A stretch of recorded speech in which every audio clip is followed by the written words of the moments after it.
So, distro. We all know it. But how does it work? How is it supposed to work? My tinfoil hat theories on things.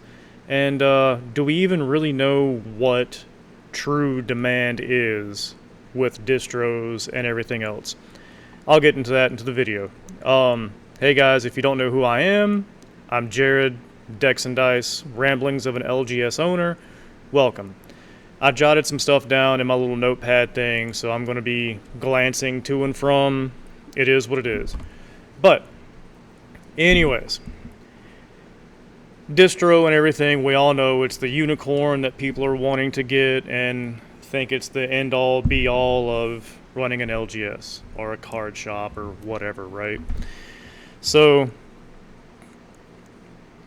there's a lot of interworking things there that we think we know, stuff that we do know, and stuff that is literally case by case, unicorn by unicorn, nepotism-ish type stuff. Like it is what it is. That's the business, right? But what is actually going on? You know, like we all know that distros get stuff from the publishers, distros allocate things to us, you know, and everyone. But how exactly is that supposed to work? Does it work that way? And like I said, my tinfoil hat theories, you know, so the way that it's supposed to work is distros throw things up for pre-order. Shops are like, cool, this is up for pre-order, so shops go and pre-order stuff. They start taking in numbers and all that good stuff to tell the distros, hey, I want X amount of cases, right? That's kind of how that's supposed to work. That is what signals demand to the publishers and everything for them to know what they've got to do on, like, as far as printing stuff goes, etc., etc. Now, what does happen is distributor gets requests, they let them know, and supposedly publisher fills it, we get it. That's not what happens. We all know allocations screw everybody. Can screw everybody. Typically do screw everybody, right? So what ends up being a thing that most of us will do will be, like, if I wanted 5 cases of something, and I put in for 5 cases of something, but I got allocated only 2. On a long enough timeline, you eventually learn to where, well, maybe I should put in for 8 cases, and maybe I'll get, 4 or the 5 that I actually need. So you start increasing demand just on that base level. So, if I do that, and every other store does that, that signals to distros, which then signal to the publishers, that we need technically a lot more than what they're supposed to be. So you are automatically sending out a false signal, okay? That in and of itself is kind of bad, but that's just how the allocation system itself incentivizes stores to inflate the demand signal itself. I'm one of them. Like I said, I do this too, right? Like, what am I supposed to do if I know that I'm going to get cut 40, 50, 60% of something if I ask for 13 of some shit and I really only need 6? Like I gave the example before, right? So, what are you actually supposed to do? You do exactly what everyone else does. You tell them you want more than you actually need. That's just like I said, that's what everybody does. There's also the whole allocation things of a generalized get your spend up, right? You hear it all the time. You hear everyone talk about just get your spend up with your distro, especially online only retailers. That's true to an extent, okay, right? You increase your spend, you get your spend up, and this is something that, like I said, online retailers and especially new stores, that's all the advice they really hear is get your spend up. But on what exactly? Because me personally, I've had these talks with my distros where it's your spend counts, your overall spend does count, but the category in which the spend is spent matters more than just a general spend. Now, there are some distros out there. I think there's two of them that I know of right off the top of my head. I'm not going to name them because I don't want to be blacklisted or some shit for whatever reason. But I know that there are two of them that do just go on general spend, dictates pretty much what kind of crumbs they give you, okay? Which I think is kind of fucking dumb, because if you don't have deep ass pockets, then you're kind of boned. You have to sit there and,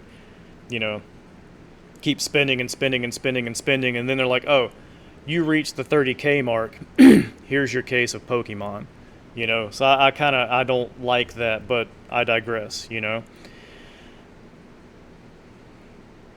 The reason why I believe that the whole just get your spend up is inherently not the correct advice is because, like I said, with the category stuff, not every distro follows that. But the thing that sucks is that if you don't just buy and get your spend up with random shit, that also hurts you too, right? Because a lot of times distros will bundle hot items with bullshit that they can't offload. So you'll have to buy $800 worth of BS to get $500 worth of good stuff, right? Distros know this. They have the leverage to do this, so thus they do it, and the only thing you can do is grin, bear it, bend over, take it, ask for another one, and move on with your life. That's the only thing that you can do. Now, something interesting I have with tinfoil hat theory there, as far as that allocation and all that stuff goes, is I wonder if there's a different, treatment, or if there's different leverages that distros have over online only shops and brick and mortar shops, So, because what we know happens is that sometimes if you want more Pokemon, we'll say, because it's retardedly hot right now, you gotta buy X of this crap, right? It makes me wonder if they pull that card more with online only shops than brick and mortar, just because they know that with the online only presences, they have them by the gonads, right? Literally have them by the gonads. It's essentially do what we want, when we want, and how we want it, or you're not going to get X, Y, and Z. They kind of have brick and mortar shops by that too, but we have a little bit more leeway with just the simple fact that we carry more than just one or two items or three or four. We carry a whole myriad of shit. We actually support in-store play. We support the game itself by building a community and all that, more than just, I had this on my website, buy it from me, then fuck off, We actually support the game. We don't just sell it, we try to support it. So I wonder if, because they know that these online only guys can theoretically push more volume of random shit just because they have lower overhead and everything, and they can sell it for way lower than what a normal brick and mortar shop can do it. I wonder if the distros know that, hey, I can shove this shovelware bullshit that no one wants onto this online-only retailer, and they're gonna fucking take it, because they really have no other choice, because it's get your spend up, bitch, or else, So, you take these deck boxes, you take these sleeves, you take these top loaders, you take these binders, these structure decks no one wants, etc., etc. You take these. You can do something with them, you can sell them at a loss, you can do whatever you want to, but you take this bullshit, and then later on down the road, I'll throw you more crumbs. Like I said, I'm curious if the leverage difference there is just so far out of proportion with online only versus brick and mortar.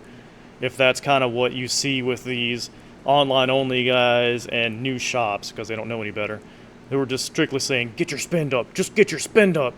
Because with them, that's all that really matters is their spend, right? And then, of course, it does matter with, I guess, different distros, the category of the spend, but if they're just a general, like, just get your spend up. Like I said, I'm curious if there's two operating directives here for both entities. That's kind of what I'm getting at, I guess. Because again, that's just my tinfoil hat theory that I have, but it seems to be pointing to more of like not just a theory, but real. Okay? And you can look at other people's channels and all that good stuff and kind of see it too, because it is legit. Just get your spend up, get your spend up. It's that way too with brick and mortar, but there's finer things to it. Then there also comes the other opportunity of what you hear and see a lot of is with multiple distros. Now, historically, yes, multiple distros was the greatest thing you could do because you could take bits and pieces from each and every single one of them to create a larger pile. That was something that was tried and true and all that good stuff, right?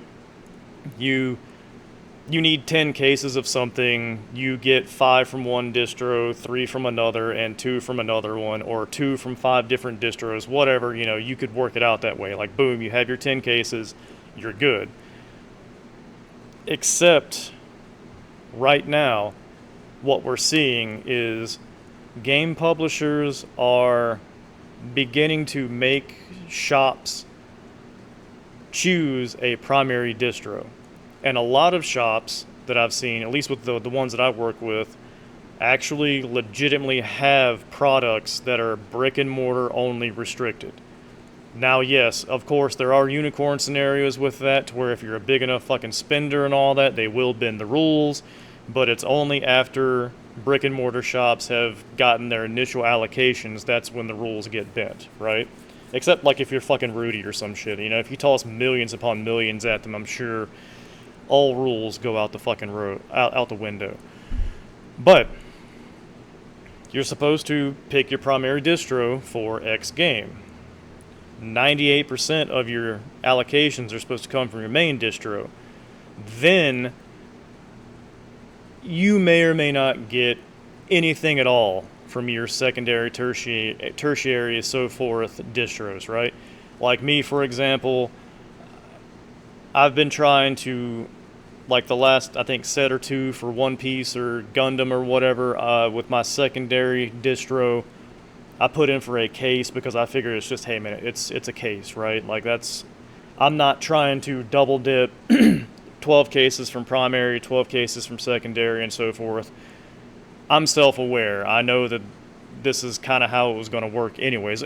Regardless, I didn't even get my case. I got zeroed out. I got nothing. And I had a little come to Jesus conversation with them about like, so why didn't I get this, and why haven't I been getting any allocations? And it's like, well, because you need to change us to be your primary distro for this game in order for you to get blah blah blah. And it's like, well, that's not gonna happen because you're not my primary distro at all.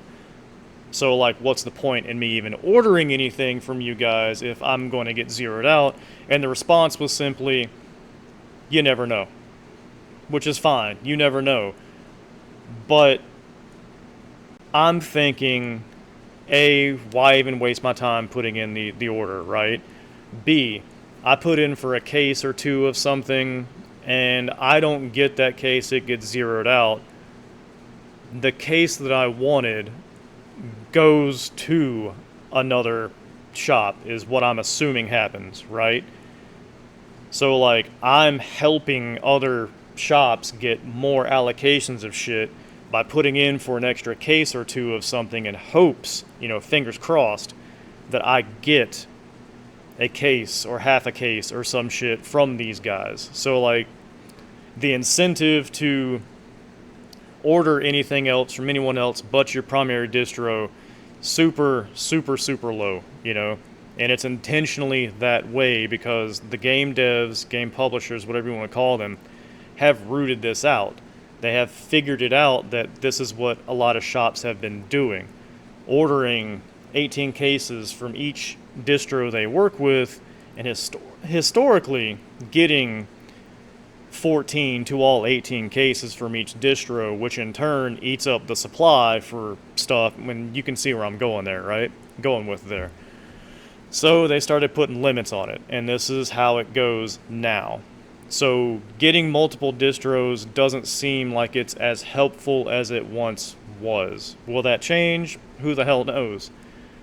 For the foreseeable future, I don't think it will.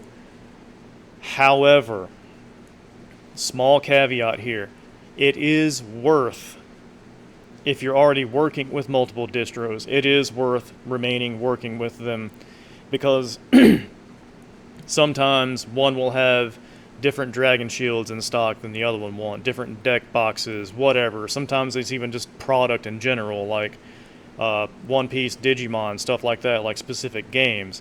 It's worth having multiple ones for that particular instance, but as far as like a blanket, I'm going to try to get 21 cases from each and every one for every fucking game there is, that's not the case anymore, right? I guess that's kind of what I'm saying. Now, again, like I said, there are the unicorns that happen, like Rudy, probably Pokey and E, Brian, because I know he has 2 distros that probably follow roughly the same thing. Stuff like that. If you're a big enough influencer, big enough following, can drop 20, 30, 40, 50, $60,000 every other day or 3 with them or whatever, yes, they're going to throw the fucking book out the window and gobble your knob. That's what they're going to do, because you have the cash flow to do it. You can step on us peons to get above us, to get in front line, all that good stuff. More power to you. I'm not saying anything bad about it. That's just the way the fucking shit works. And I gotta eat crow and deal with the crumbs that I can get after the big wigs get their shit, you know? Just, it is what it is. However, I do have another tinfoil hat theory about supply, the allocations, demand, all that good stuff, when it comes to everyone and their brother having a Patreon, right? This is a touchy subject because I know a lot of you guys have Patreons, or you're on multiple Patreons or whatever, you know, and I'm not saying that it's a bad thing. I'm just saying that this is my tinfoil hat theory on why it's not a net positive. Because otherwise, if there wasn't the Patreon to worry about, or like online website pre-orders, stuff like that, you know, I would only need, let's say I would only need 5 cases or something. These are just numbers I'm throwing out. I would only need 5 cases for my shop alone to cover everything, you know, my locals, walk-ins, etc., etc. But now that I've opened up a Patreon or a website with pre-orders or something, my 5 cases jumps to 12. And because I need 12 cases to cover, you know, the 5 for my locals and the excess for Patreon and online pre-orders, I'm going to ask for 18 cases. So in case I get cut, I have stuff to cover, like I said earlier, right? That also inflates the weird false flag demand stuff that we give distros, that give publishers. Is this something that's, like I said, inherently wrong and all that good stuff? On face value, to most people, it's not. To me, I don't like it because it does exactly what I just said. It eats into the overall demand, gives false information, all that good stuff. I get it. It's profitable. It helps you get your spend up in categories, all that. There's positives to it, but I think it's more of a negative draw than it is an actual positive on a long enough timeline.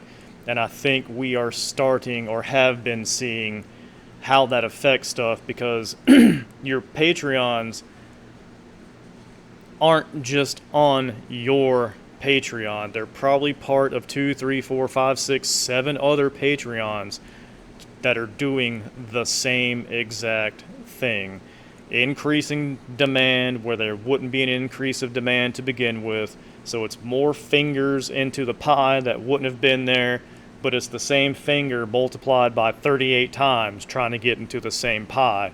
And that's a huge clusterfuck, right? I don't think that. I think that the Patreon problem isn't huge, but I think it's big enough to be a problem like the elephant in the room that no one necessarily talks about, because let's be honest, like I said, a lot of people use Patreon, a lot of people make a lot of money off of Patreon.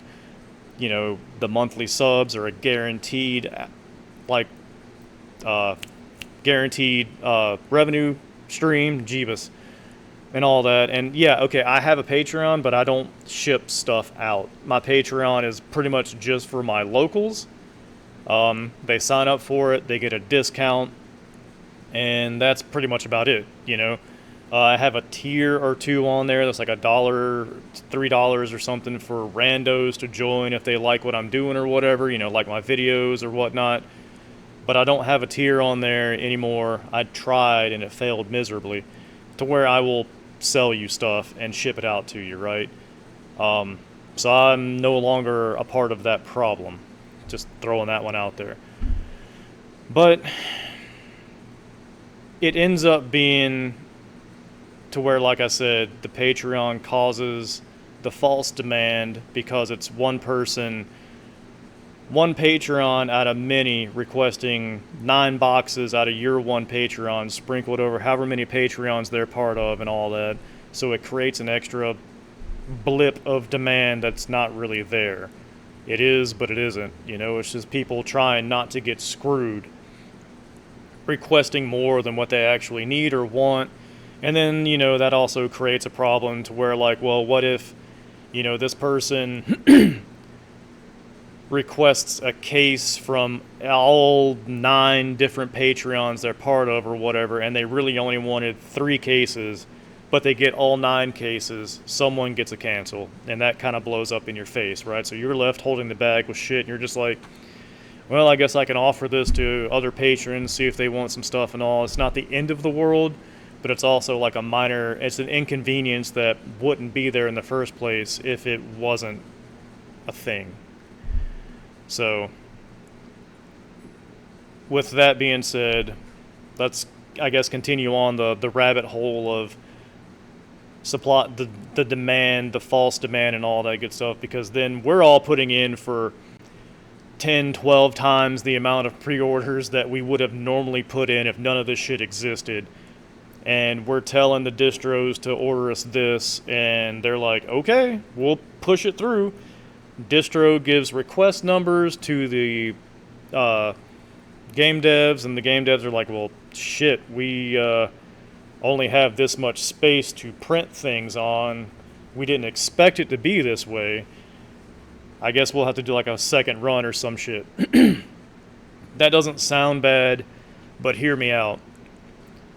A long enough timeline of this happening, of this just being a thing, that the game devs see this whole huge inflated amount, they start printing more and more and more and more to keep up with this demand that is supposedly out there, but it really isn't.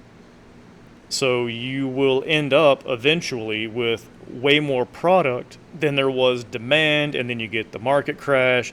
This game is dying, this game is dog crap, it's not worth the money, the cardboard it's printed on, all that good stuff. And then it goes through a correction to where, you know, the game either outright just dies, struggles, or just doesn't do well for a while, and then there's little printed, it becomes scarce again, people are like, oh, hey, this is scarce now, I guess I should start buying it or whatever, and the cycle kind of perpetuates itself. You know, history doesn't repeat, it rhymes kind of thing. But anyways, before wrapping up and all that good stuff, I'm not trying to preach anything about you guys are fucking up by having a Patreon, or you guys are fucking up by like asking for way more than what you need and all that good stuff, because that's, like I said before, that's just the name of the game. That's how it's always been. You ask for more than you need because you might get cut down to what you actually need. So it's kind of a catch-22 kind of thing, you know. Why the hell am I ordering 5 cases, you know, if I'm consistently getting 0? Like, why don't I just up that up to like 10 cases so I get 3 cases? Like I said, that's just the way it's been, right? I do it. I'm as guilty as charged there. And I think it's a problem, but it's a problem that really has no real world solution to it. It just doesn't. Especially now with the craze that is the TCG world. There's no way to get around this. It's a wound that's going to continue bleeding just forever, you know, until something massive happens. It's just the way it's going to be. So, like, I'm pretty sure that's my little take on the whole distro allocations, demand, my tinfoil hat theories and all that. If you own an LGS or you are working for distros, you know, all that good stuff, by all means, let me know in the comments. Tell me I'm being dumb or I'm right, or hey, it works this way or whatever, because I kind of want to know. Like, my distros are telling me something that is like 80% accurate, but then there's other stuff where it's like, well, shit, okay, like I said, there's the unicorns that seem to just bypass everything that we've all been told just because they have bottomless wallets, or because they know someone who knows someone who knows someone, so they get to bypass stuff, all that good stuff, man. Like, I just would like to be able to, like, pin down, not just for me, but for everyone else who's wondering about this, I would just like to be able to pin down how this actually works. Not just the theory behind it or what should happen, but like what actually fucking works. Do we all need to just stop working with multiple distros and focus on a single distro, you know? Is that where everyone's trying to migrate to? Or maybe you just have one distro and then a backup and like that's it, you know? Because if that's the case, then like I said, carrying multiple games, multiple products and all that good stuff kind of goes out the window, because not every distro carries everything or has access to every game.